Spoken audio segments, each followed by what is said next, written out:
Bienvenue sur ce webinaire consacré à la sécurisation de l'infrastructure de virtualisation Microsoft. Un sujet assez intéressant pour ceux qui veulent bien voir le prisme de la sécurisation de l'infrastructure de virtualisation des plateformes Microsoft. Voilà. Donc, pour cet après-midi, le sujet est très simple, très light. Okay. Nous allons faire une petite introduction sur le sujet. Nous allons parler de ce que c'est qu'une infrastructure protégée, de ce que c'est qu'une machine virtuelle à protection maximale. Et enfin, nous ferons une petite démo, pour voir un peu comment se présentent les configurations d'une infrastructure protégée avec des machines virtuelles à protection maximale pour sécuriser vos VM sur l'infrastructure Microsoft. Alors, en introduction, bien, on est tous d'accord pour ceux qui font de l'administration des infrastructures virtuelles aujourd'hui, de l'avantage que ces technologies apportent, notamment en termes de coûts, de CAPEX, d'OPEX ou de flexibilité en termes de déploiement ou d'opération. Mais cependant, il y a quelques petits risques inhérents à la sécurité, des risques de sécurité qui sont inhérents à la virtualisation, notamment le fait que les VM soient portables, le fait que les VM soient facilement accessibles sur les hyperviseurs et aussi sur des éléments de sécurité, en fait, même de la plateforme qui virtualise. Donc, on est un peu plus aujourd'hui un peu concentré sur les couches de sécurité en profondeur, protéger les data, protéger le périmètre de réseau, protéger les utilisateurs. Mais seulement, il y a des éléments qu'on ne prend pas souvent en compte, c'est comment vous protégez aussi vos machines virtuelles. Parce que voilà, du fait qu'elles soient très portables, donc on peut les déployer, on peut les exécuter sur plusieurs hyperviseurs. C'est un gros risque pour ceux qui ont souvent des infrastructures et des machines virtuelles qui hébergent des données assez critiques. Donc, l'idée ici, c'est de savoir comment vous pouvez assurer donc cette protection, la protection des CVM contre les vols de données, notamment la copie des VHD. Alors, lorsqu'on copie des VHD des VM, on peut les redéployer sur d'autres hyperviseurs et puis accéder à des machines, craquer les mots de passe, se connecter, récupérer les données qui y sont stockées. Comment vous assurer donc que seuls les hyperviseurs autorisés peuvent exécuter les VM de l'infrastructure. Donc, c'est un peu ces petites questions qui permettent, qui nous amènent à définir donc des techniques, des solutions qui permettront donc de sécuriser votre infrastructure de virtualisation. Alors, avec la sortie de Windows Server 2016 et éventuellement des versions ultérieures, Microsoft a introduit un modèle de sécurité de virtualisation amélioré, conçu pour protéger les autres, notamment les Hyper-V et leurs machines virtuelles. Donc, contre les programmes malveillants qui peuvent être présents dans la VM ou contre les autres qui sont compromis. Donc, on parle d'autres compromis, c'est des autres qui ne sont pas approuvés par l'infrastructure qui peuvent exécuter les machines virtuelles. Donc, dans la mesure où une machine virtuelle est donc juste un fichier, vous devez protéger des attaques qui peuvent se produire à partir du système de stockage ou du réseau. Donc, de nos jours, ce besoin est très fondamental pour toutes les plateformes de virtualisation, que ce soit Hyper-V, que ce soit VMware, que ce soit Red Hat, que ce soit Oracle ou d'autres technologies de virtualisation. Donc, on sait pourquoi il faut, c'est pourquoi la protection des ressources est particulièrement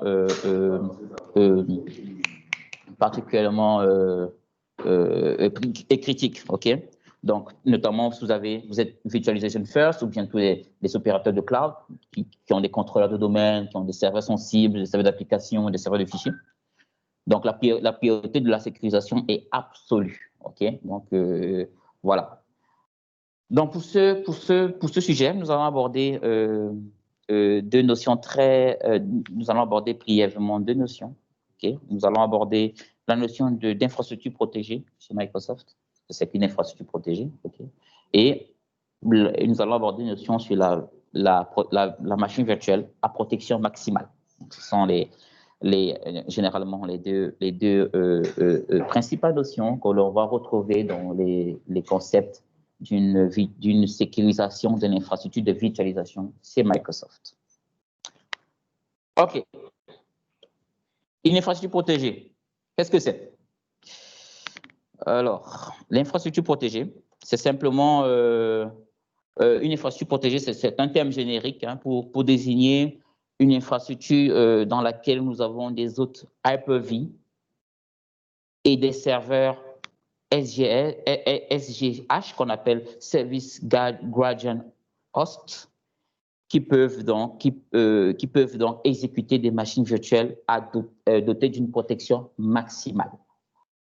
Alors, cette infrastructure, bien sûr, nécessite généralement la mise en place d'un domaine AD supplémentaire. Donc, ça, ce n'est pas un gros coût en termes d'acquisition. Si vous avez des licences Windows Server, vous pouvez simplement déployer un serveur supplémentaire sur lequel vous allez mettre un Service Guardian Host, généralement ce qu'on appelle un SGH, qui va donc permettre de configurer la partie de la sécurisation du chiffrement de votre infrastructure virtuelle.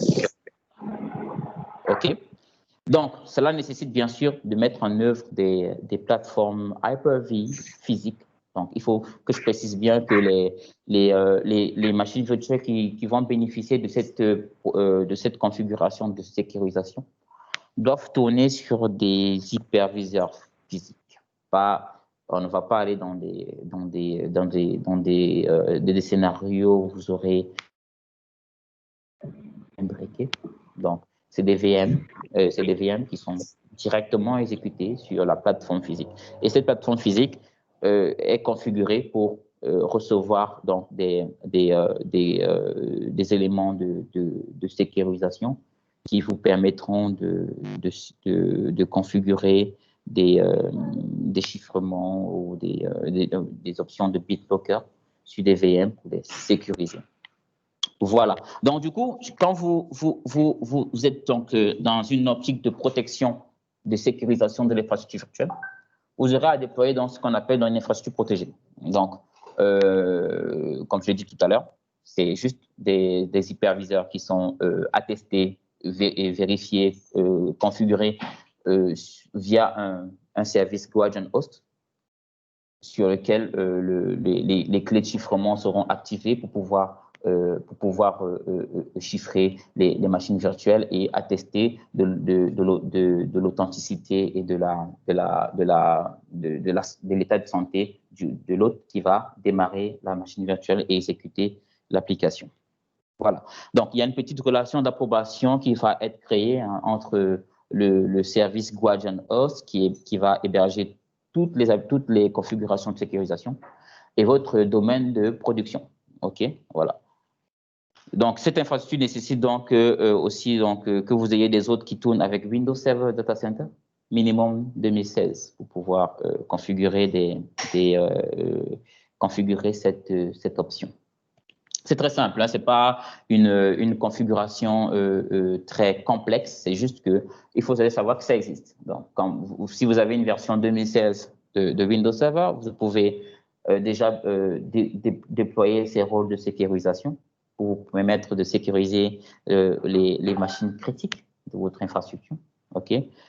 Et puis, on verra un peu dans le libellé quelles sont les conditions qu'il faudrait remplir, observer pour pouvoir activer ce type de service. Mais globalement, quand vous allez sur une optique de sécurisation, vous aurez donc ces deux notions à maîtriser, la notion d'infrastructure protégée et la notion de VM à protection maximale. Donc, première option, il faut configurer votre infrastructure protégée.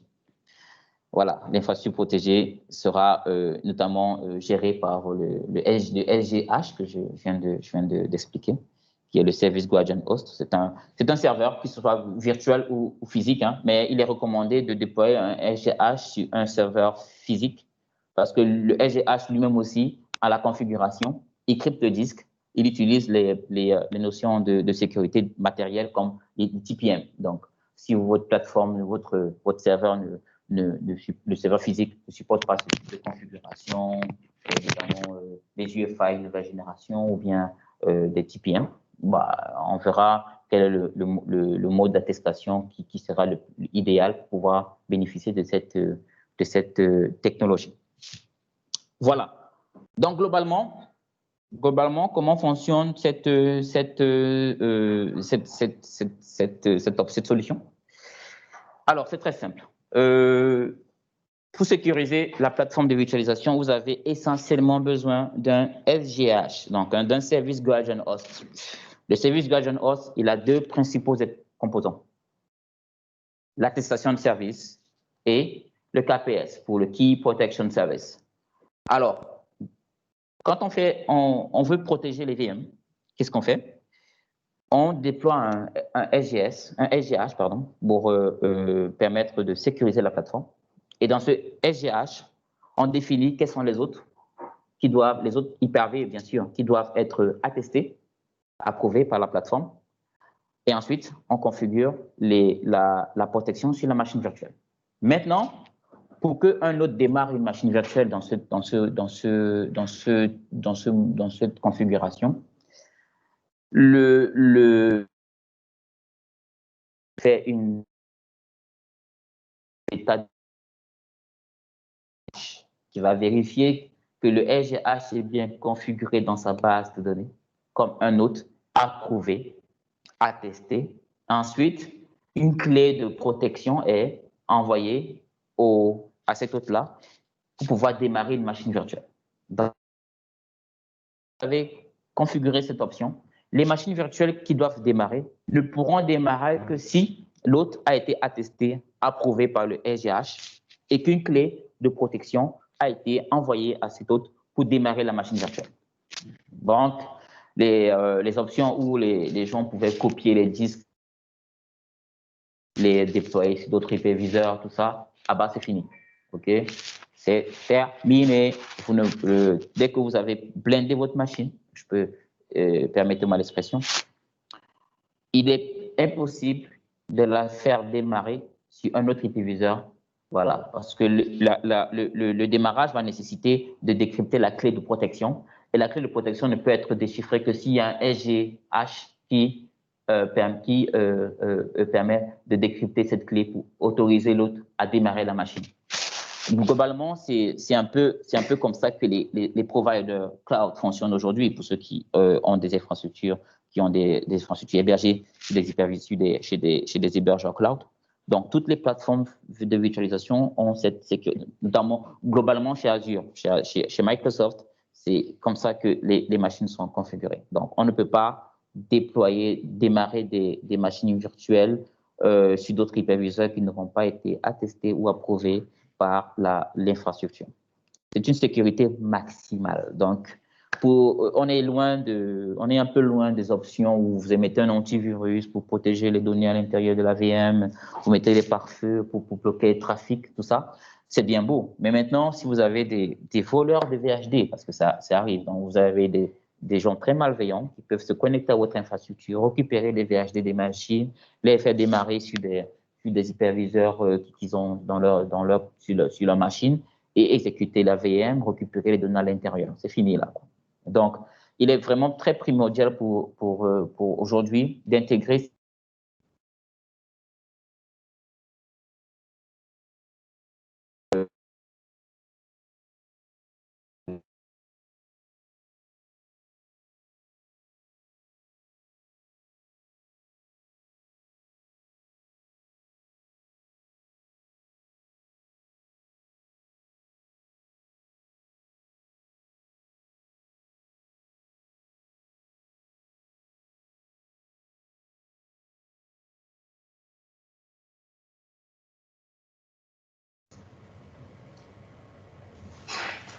Allô?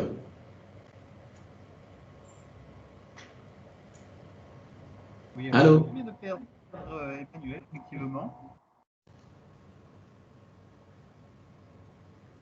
Je me renseigne en off, je pense qu'il y a un petit problème de connexion. Il va revenir tout de suite, je vous reprends.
Allô? On m'entend là?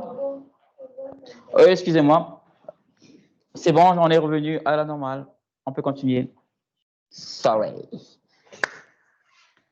La vie n'est pas facile parfois, donc il y a des moments où ça dérange. Alors, on va continuer. Merci bien pour votre patience.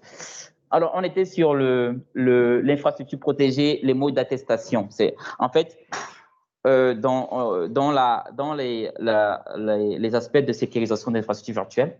J'expliquais tout à l'heure que l'infrastructure, elle est composée essentiellement des autres Hyper-V et ensuite d'un service qui s'appelle d'un serveur qui s'appelle Service Guardian Host, qui permet d'attester, de valider et de créer des clés de protection pour les machines virtuelles et les autres Hyper-V.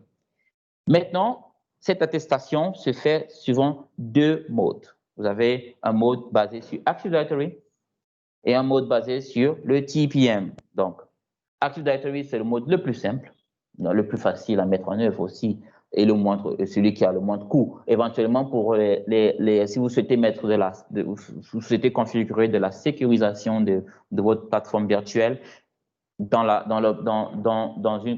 une optique où vous n'avez pas un TPM sur les plateformes Hyper-V.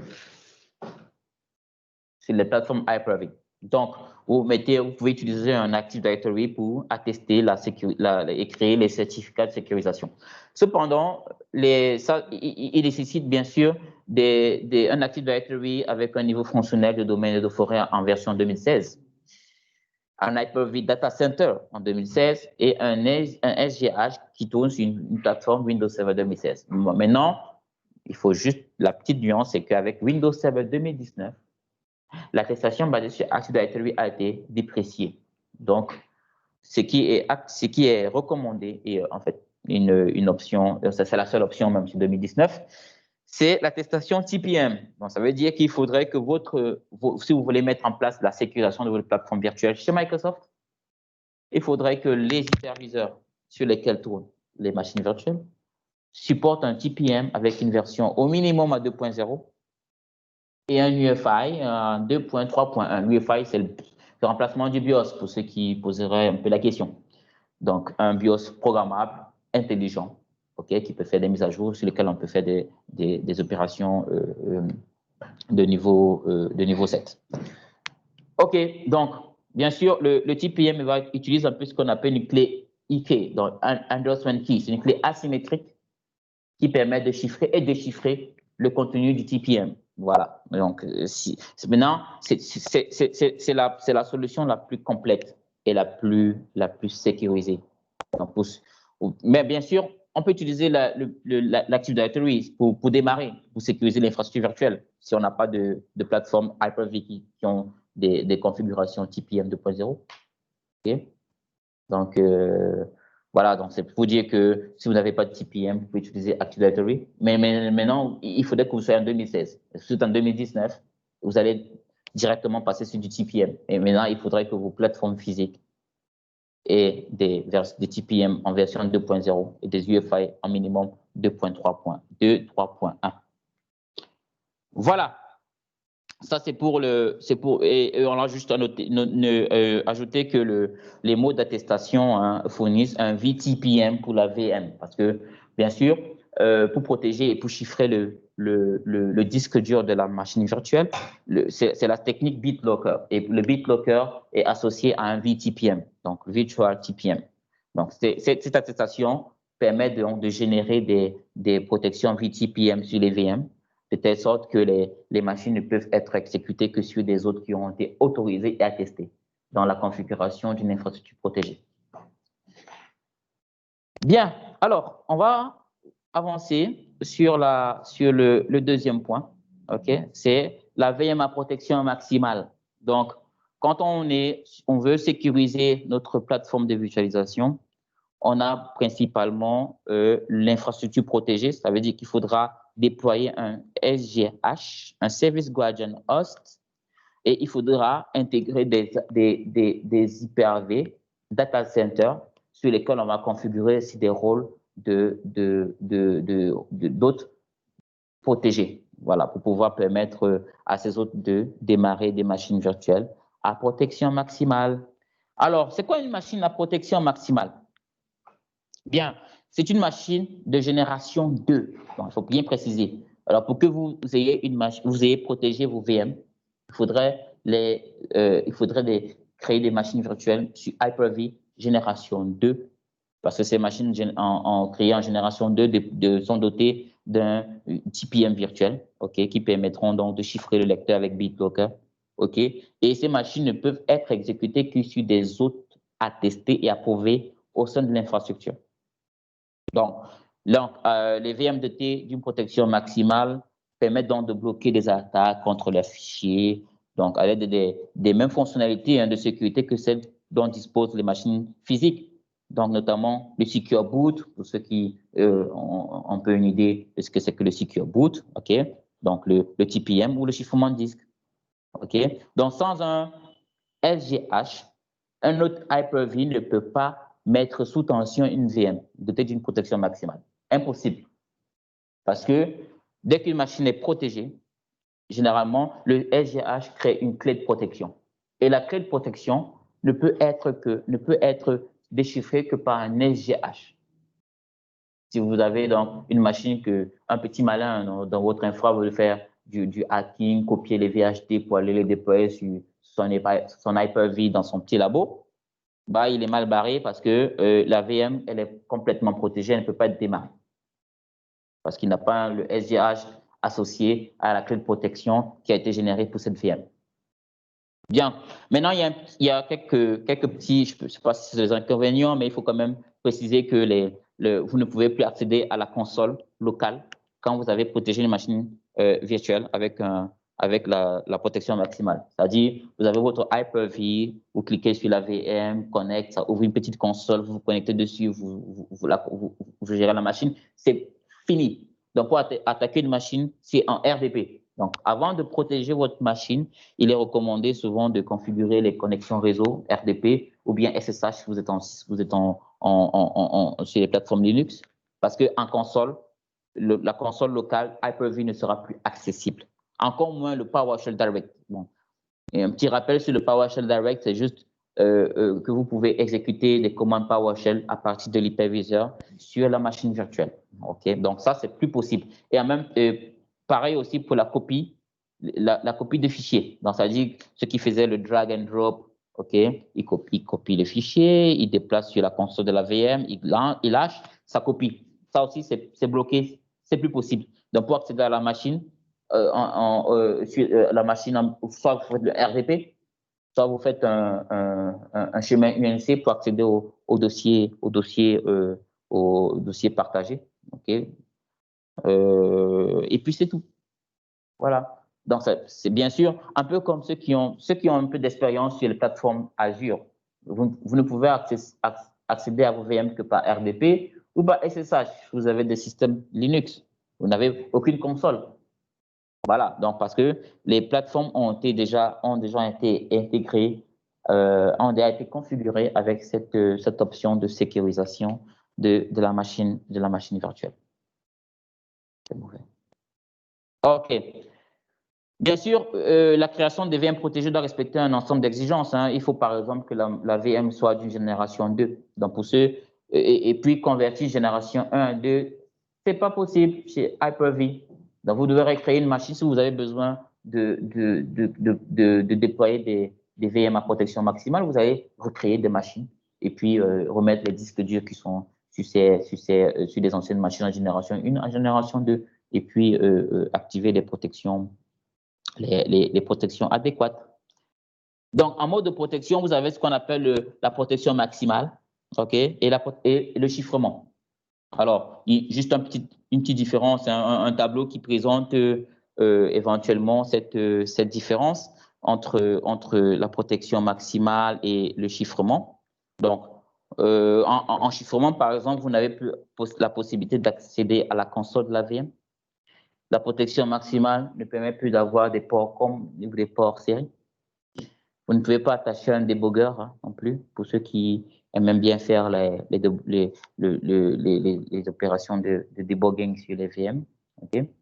Par contre, le démarrage sécurisé est requis et appliqué. Donc, le démarrage sécurisé, c'est le démarrage qui permet, c'est le Secure Boot. Donc, il fait une attestation de tous les périphériques de la plateforme pour savoir si les périphériques sont. Allô? Je vais te couper? OK. Le Secure Boot, c'est juste s'assurer que les périphériques, le BIOS fait une vérification des pilotes de périphériques pour s'assurer que c'est des périphériques signés, auto-signés ou signés pour pouvoir tester de leur validité. Voilà. Donc, ensuite, une VM, par exemple, elle applique et c'est requis un VTPM. Voilà. Et le chiffrement de l'état de l'ordinateur, du trafic de migration dynamique aussi est activé. Par contre, les composants d'intégration, voilà, un peu comme ceux qui ont du VMware, vous avez la possibilité de faire du VMware Tools pour l'expérience utilisateur. Donc, chez Hyper-V, vous avez souvent des composants d'intégration pour faciliter les opérations de machine. Quand vous allez les activer, donc certains composants d'intégration sur Hyper-V ne sont plus disponibles, notamment le PowerShell Direct et l'échange de données. Donc, les opérations dans lesquelles on faisait du glisser et déposer sur des VM, ça n'existe plus quand on est dans une VM à protection maximale. Donc, avant vraiment de mettre en place ce type de solution, il y a une petite étude à faire, un petit audit et une petite évaluation de besoin pour savoir si vous aurez envie de manager vos VM via des consoles Hyper-V ou pas. Parce que dès que c'est configuré, c'est plus possible de revenir en arrière à moins que vous supprimez la VM ou vous la recréez. OK. Donc là, on va faire une petite démo de voir comment une petite démo sur la VM à protection maximale. On verra un peu juste. En fait, la démo n'est pas complète parce qu'on est sur des infrastructures virtuelles, donc on aura certaines fonctionnalités qui ne seront pas accessibles. Voilà. Mais l'idée, c'est de présenter un peu comment ça se présente. L'idée, c'est de vous présenter un peu les configurations qui sont faites sur une infrastructure protégée. Et vous voyez un peu comment une machine ne peut pas démarrer une VM à protection maximale si elle n'est pas approuvée. Donc, c'est un peu ça, quoi. Alors, je vais partager rapidement mon écran pour vous faire cette petite démo. Donc, voilà, un instant, je cherche mon voilà. Voilà. Je ne sais pas si vous voyez mon écran. Tout le monde voit mon écran? C'est bon? Alors, il faut juste rappeler que la démo se fait sur une infrastructure virtuelle. Donc, il n'y a pas certaines fonctionnalités disponibles. Vous allez juste nous permettre, c'est juste vous permettre un peu de voir un peu les options dont nous parlons et de les sentir un peu, voilà, comment elles vivent, quoi. Voilà, dans cette démo, vous avez plusieurs serveurs. Vous avez un serveur AD, bien sûr, il faut un domaine parce qu'on a pris l'option. On a pris l'option d'attestation par Active Directory. Okay, c'est la plus simple à mettre parce qu'on est sur une infrastructure virtuelle. Bon, mais il est recommandé pour ceux qui ont des plateformes physiques de faire l'attestation par TPM. Vraiment, tant que c'est possible de le faire par TPM, on le fera. Mais actuellement, la petite démo se fera sur une infrastructure virtuelle. Donc, on utilisera une attestation basée sur AD. Dans cette démo, on aura un serveur de virtualisation à Hyper-V 01 qui est connecté au domaine et un autre serveur Hyper-V 02, lui, qui n'est pas connecté au domaine. Par exemple, un Hyper-V d'un utilisateur qui a envie de voler le disque dur pour le déployer sur une machine, pour déployer la VM sur sa plateforme. Et enfin, un petit serveur de SGH, celui sur lequel la plateforme, la solution de Service Guardian Host a été déployée. Alors, la première chose que je vais faire, c'est me connecter déjà sur le serveur SGH et vérifier que la configuration est bien fonctionnelle. Donc, c'est-à-dire, je vais vérifier un instant, je vais vérifier que voilà, je vais vérifier que la configuration AGH trace, voilà. Je vais vérifier bien que la configuration AGH est OK. Donc, ça va mettre, si c'est bon, ça va mettre un pass, que c'est OK. Donc, ça veut dire que le SGH a été bien configuré, que les routes ont été connectées sur la plateforme. Donc, je patiente un peu que ça affiche les… Voilà. Donc, résultat global, pass. Ça veut dire que, OK, le serveur AGH a été déployé, c'est opérationnel sur l'infrastructure. Donc, dans ce SGH, on a mis un serveur, un hyperviseur, notamment l'hyperviseur HV01, qui est dans un… Alors, attention, petite observation.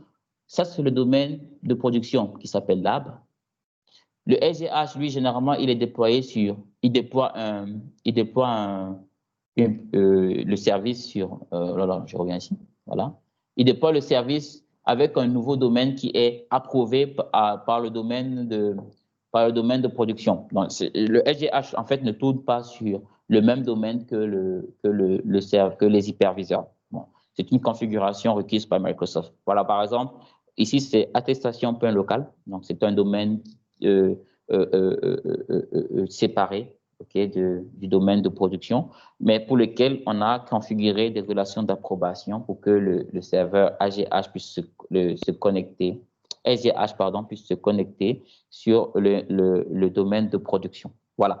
Donc, c'est un peu pour ceux qui, pour les options de sécurisation d'identité, vous aurez par exemple ce qu'on appelle du privilege access management qui permet de définir des forêts d'administration, des approbations de forêts d'administration et de ségréguer l'administration des domaines via des comptes qui sont dans d'autres forêts. Donc, ça, c'est un petit sujet quand même. Je crois qu'on pourrait revenir dessus pour la partie gestion de l'identité avec Windows Server pour voir la sécurisation de l'identité avec Windows Server. Bien. OK, donc je vais me connecter sur le serveur en question, le serveur Hyper-V. Voilà, ici, il y a deux machines, VM Protect 01 qui est une machine à protection maximale et VM Protect 2 qui, bon, c'était un peu trop dit VM Protect 2 parce qu'elle n'est pas en protection maximale, c'est juste une VM créée de manière normale qu'elle démarre pour voir la différence de fonctionnement. Alors, je vais ici vérifier que le Hyper-V, bien sûr, fait une attestation de fonctionnement avec le serveur. Donc, ici, je vais faire un get client configuration. Bien sûr, je vais vous expliquer un peu le résultat. Voilà. Ici, il met un résultat qui s'appelle false sur is host graded false parce que on n'est pas sur une infrastructure physique. Le serveur Hyper-V n'est pas une infrastructure physique, c'est une VM. Donc, du coup, le TPM n'est pas vraiment déployé sur cette VM parce qu'on est sur une VM vraiment cloud, quoi.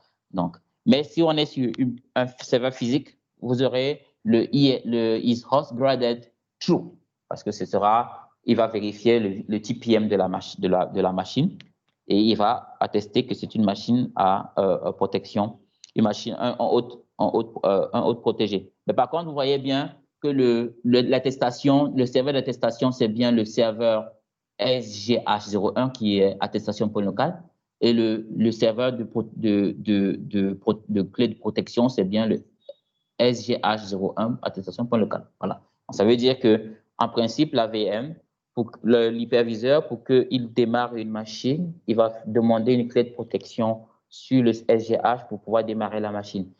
Mais ce lab aura un petit souci parce que en fait, la VM Hyper-V n'a pas cette option activée. En attendant, je vais faire une tabulation. Voilà, vous voyez ici, ES host graded false, c'est ce message-ci. Voilà, c'est désactivé parce qu'on est en fait sur une VM, une VM Hyper-V, un Hyper-V en machine virtuelle, pas en machine physique. Donc, mais si on était en machine physique, on devait voir, la machine devait tranquillement démarrer et puis on aurait vu voilà. Vous voyez un peu ici, sécurité, c'est blindé. Voilà. Ça, c'est une machine qui est à protection maximale. Donc, une fois que c'est activé, la sécurité ici indique que la machine est blindée. Donc, elle ne peut être démarrée que par des autres attestés. Et bien sûr, je rappelle que pour ceux qui sont dans des environnements de virtualisation, ça ne peut pas marcher si vous êtes dans des scénarios d'imbrication, donc nested virtualization, virtualisation dans la virtualisation. C'est pour ça que ça met cette erreur. Mais si on était sur un serveur Hyper-V physique et qu'on déployait cette option, le service suivant aurait été activé, ce service-ci aurait été activé sans souci. Alors, pour la deuxième machine, si je fais un clic droit simplement sur la deuxième machine, vous verrez que, voilà, ici, il n'y a pas de sécurité. Hein. Donc, en fait, c'est juste un démarrage sécurisé. C'est pour juste, là, le démarrage sécurisé ça n'a aucune valeur dans la partie protection maximale. Parce qu'ici, c'est juste pour dire que les pilotes signés de l'UEFI, enfin, les pilotes doivent être signés dans l'UEFI pour que la machine démarre. Donc, ici, c'est simplement pour dire que la machine, elle n'a pas de protection. Donc, on peut la démarrer tranquillement. OK, on peut la démarrer tranquillement. On va démarrer sans souci, elle va s'activer. Mais par contre, celle-ci, comme elle a la protection maximale et elle ne peut pas démarrer parce que l'hôte de virtualisation est dans un mode VM. Mais si l'hôte de virtualisation était un hôte physique, ça démarre tranquillement. Le deuxième scénario, c'est de voir cette machine est à protection maximale. Donc, je vais la copier pour la mettre dans un deuxième hyperviseur, lui, qui n'est pas un hyperviseur connecté au domaine. Voilà, je vais connecter cet hyperviseur-ci. Voilà, voilà, je le connecte. Je vais ouvrir le Hyper-V. Voilà, je vais ouvrir le Hyper-V. D'ailleurs, je vérifie bien que l'hyperviseur n'est pas configuré. Voilà, si je fais un get HGS Client Configuration, je vois bien que cet hyperviseur n'a aucune configuration de sécurité. Donc, il n'a pas d'attestation. Voilà, c'est comme, voilà, c'est juste pour simuler un petit malin qui a copié le VHD et il veut déployer, il veut exécuter la VM dans son environnement pour pouvoir récupérer les données qui s'y trouvent. Donc, il a mis sa machine ici. On va regarder les paramètres de la machine. On va bien voir que la machine, elle est bien blindée.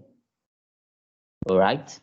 Elle est bien blindée. Donc, du coup, s'il veut la démarrer, on va lui dire, il y a une petite erreur, monsieur. En fait, c'est que la clé de protection, il n'y a pas un serveur HGAS pour démarrer la VM. Bon, désolé, monsieur, vous ne pouvez pas l'exécuter. Ah, voilà, le mec, il est complètement embarrassé parce qu'il ne peut pas démarrer la VM. Et voilà, c'est ça. Donc, du coup, c'est très intéressant pour ceux qui ont des machines virtuelles très critiques, qui veulent sécuriser ces plateformes.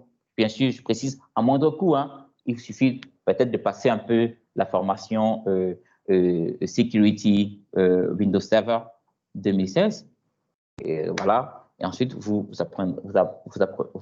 aurez des options l'aide technique pour pouvoir configurer votre SGH pour pouvoir sécuriser votre plateforme, quoi. Donc là, c'est très normal parce que ici, c'est une machine qui n'est pas dans un domaine. Voilà, je vérifie ici. Je vois bien qu'elle est dans un workgroup. OK, ce n'est pas une machine qui est dans un domaine. Et j'ai copié le VHD de la VM Protect et je vais la démarrer. J'ai un échec parce que la machine ne peut pas contacter un SGH pour pouvoir décrypter la clé de protection pour démarrer la VM. Voilà. Donc, ce sont des petites options comme ça qui sont, je ne peux pas dire très simples à mettre, mais qui sont importantes à configurer pour pouvoir protéger votre infrastructure de sécurité, votre infrastructure de virtualisation. OK? Donc, pour ceux qui voulaient bien aller acheter des grosses licences, Symantec, cryptographic, je ne sais pas trop quoi, solution, machin truc. Voilà une solution assez conviviale, assez simple à mettre en œuvre pour protéger votre infrastructure de virtualisation. Bien, ici, on est vraiment dans le cadre de Microsoft, parce que VMware aussi a ces solutions de sécurisation des plateformes virtuelles pour sécuriser le démarrage des VM. Voilà. Donc, ici, pour ceux qui ont vraiment la plateforme Hyper-V, voilà les options qui vous permettent de sécuriser votre plateforme de virtualisation. Sur ce, messieurs, je fais le tour. Je vous remercie pour votre attention. Donc, je reste ouvert aux questions que vous aurez envie de poser éventuellement. OK. Merci beaucoup pour votre disponibilité et à vos questions.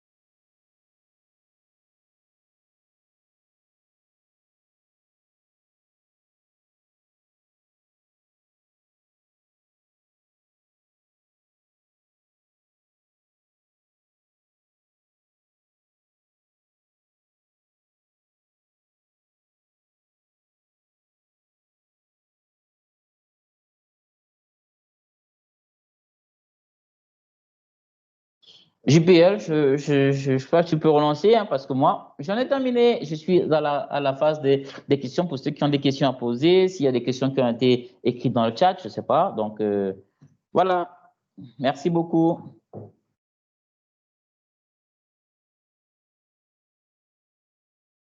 Allô, est-ce qu'on m'entend là? Je pense que j'ai parlé avant, mais on ne m'a pas entendu.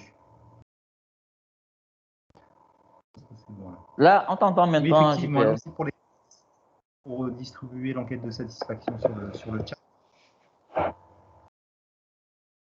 Voilà, sur le chat en lui-même, Emmanuel, pour information, je pense que tu l'as déjà vu, il n'y a pas de questions.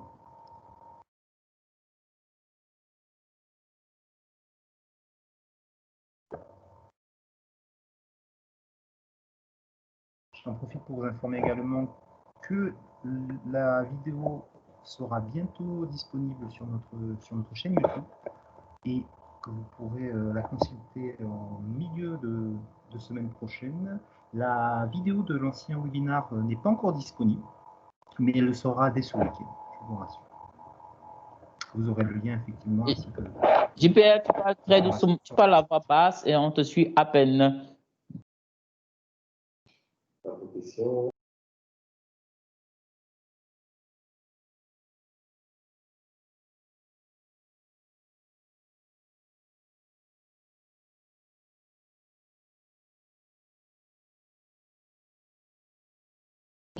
Il y a une question dans le chat, je pense. Alors, la question dans le chat, c'est… Pas de questions? Est-ce que je suis dans le chat? Je suis dans le chat ou pas?